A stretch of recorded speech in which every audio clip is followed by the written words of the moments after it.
So you might have already seen our video on feeling the fizz about what anxiety can do to the body, and it represented the link between the mind and the physical symptoms of anxiety. So now I'm going to just produce a couple of resources on how to bring anxiety down a little bit.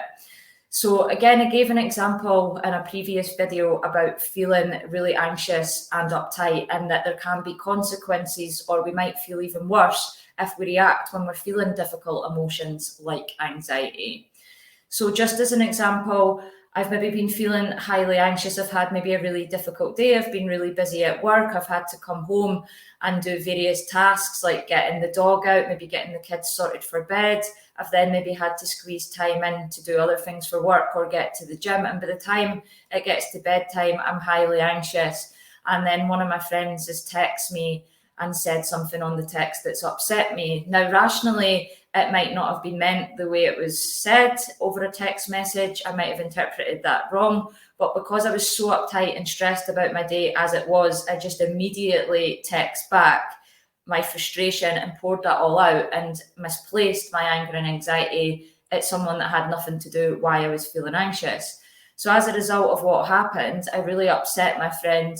She texted back saying how hurt she was, and then we didn't speak for a good few days. And as a result, I ended up feeling even worse. I was then anxious that whole week because I felt terrible about upsetting her, and I was worried about then if she was going to speak to me again.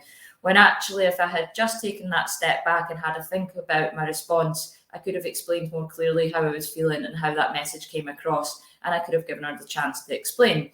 So if we're feeling really anxious, or how we call it, feeling the fizz, it's important to think about the STOPP skill. So this is an acronym to help you break down that really difficult emotion and take us from up here to even down here just a little bit before we respond to that difficult emotion.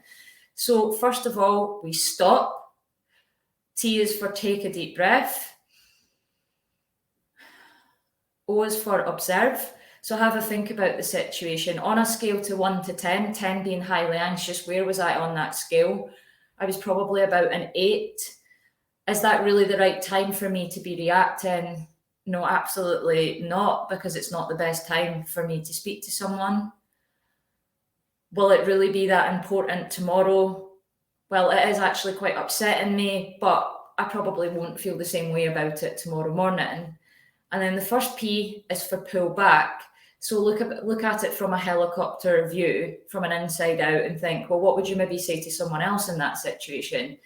So if my friend explained that story to me, I might say to them, okay, you need to take a little deep breath. Like, how's your day been? What's been happening today?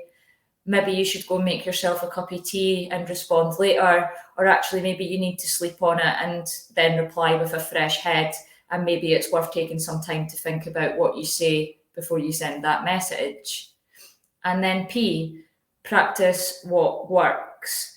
So practicing what works, thinking about different solutions that might be better for you in the long term, and having a think if there's any consequences. So in that situation, if I didn't stop, my consequence would have been that I upset my friend, I made myself more anxious, and the situation actually ended up much worse than it needed to. So if I think about the consequences, that might help me to think, okay, maybe I need to take that step back, take that deep breath, maybe actually go and do something else before I respond, or maybe actually give the person a phone call and say, sorry, I'm not sure what that message meant. What did you actually mean? Can you explain that in a little bit more detail? So this is the STOPP skill, and it's a really helpful acronym. It can be difficult to remember all the stages. So there is a phone app that you can download called the STOPP app. You can download it onto your phone, and it has a big red stop button on it that you can press, and it talks you through every step of the STOPP skill.